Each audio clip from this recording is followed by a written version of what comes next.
Unit 2. Listening Part 3. You'll hear an interview with an Irish-Australian writer and broadcaster called Patrick O'Reilly, who writes in the Irish Gaelic language. For questions 1 to 6, choose the answer A, B, C or D, which fits best according to what you hear. Good evening, everyone, and welcome to the Language Program.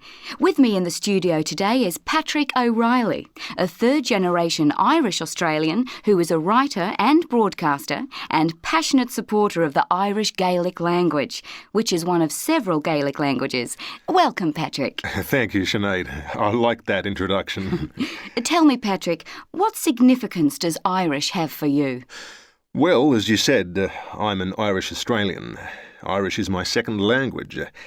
I didn't learn it in Ireland, but here in Australia. In the 18th century, it was the first language of many of the Irish people who settled here. And didn't it almost slip away at one point? That's right, but it never quite vanished. So to me, Irish is a language of this country. It's in the streets of a Melbourne suburb, the heat of Australian summers. It's the language in which I speak to my daughter, in which I broadcast and in which I write. I'm conscious of its history here. And how do you feel about the language itself? Well, Irish is a language of passionate songs, and it has one of the oldest literatures in Western Europe. It's descended from the language of those Celts who arrived in the British Isles at the end of the Bronze Age, so it dates back thousands of years. But for me, what is truly remarkable is that when Ireland finally became independent early in the last century, the Irish language acquired a new literature, a place as a vehicle of scholarship. Now it has a television network and has achieved something inconceivable even 20 years ago. It's become fashionable. And what made you want to learn Irish as a language? You may well ask. When I began learning the language some 30 years ago, my enthusiasm was viewed as eccentric. Why was that? Well, some people thought that Irish Gaelic was dead, like Latin, although in fact it was still spoken as a first language by a few thousand people on the west coast of Ireland. So why did I learn it? Ireland wasn't a part of my childhood in any significant way. My great-grandparents had come here from southern Ireland during the gold rush, and we had become solidly Australian. But I liked languages and the worlds they could reveal. Perhaps Irish promised me a world of my own. From an early age I was aware, I think, that my people's past lay elsewhere. And your Irish ancestry has played a big part in your writing too, I believe. That's right. The stories I write in Irish are published only in Ireland, yet they can be seen as an attempt to deal with the peculiar situation of the language here in Australia. If I write in English, I use a language which has had time to adapt to Australia over the centuries. It's adapted to a different light, a new history, a new society. It has its own accent, its own everyday language. This has also happened with Italian, but Italian is the first or second language of a whole community. Irish in this country is much more the language of scattered individuals, so it hasn't adapted to modern needs.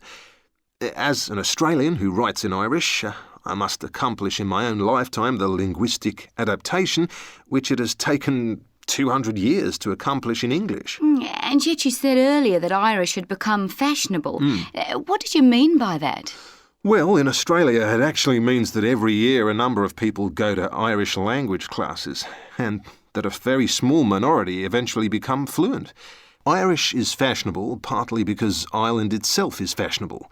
Thousands of Australians visit Ireland every year. They seek the house their great-grandmother was born in, Irish relatives.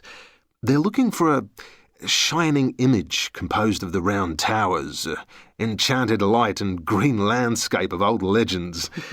For some, the Irish language is part of all this. I once interviewed a young woman from Melbourne who became so fascinated by traditional Irish singing while on holiday that she learned Irish and now works in the Aran Islands off the coast of Ireland. Oh, and what other motivation would Australians have for learning Irish? Well, many will tell you that it's something to do with their interest in languages. But I would say that other motives are concealed in this phrase, motives as various as the individuals. But it's also true, surely, that it allows the expression of an aspect of identity long suppressed, and yet felt to be vital. Few people can bear to be rootless. We must all come from somewhere, and language is a fundamental part of identity. Not many feel the need to explore their past by learning Irish, but that even a few should do so is significant. Thank you, Patrick. It's been interesting talking to you.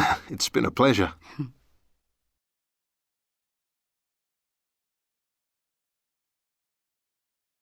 Unit 3. Listening Part 1. You'll hear 3 different extracts. For questions 1 to 6, choose the answer A, B or C, which fits best according to what you hear. There are 2 questions for each extract.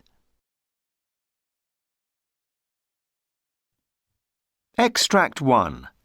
You overhear 2 friends talking about an incident one of them has seen. Now look at questions 1 and 2.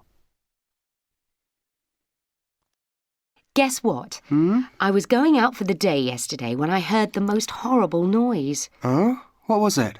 A huge lorry turning round. What, outside your house? Yeah, and he wasn't exactly careful about it either.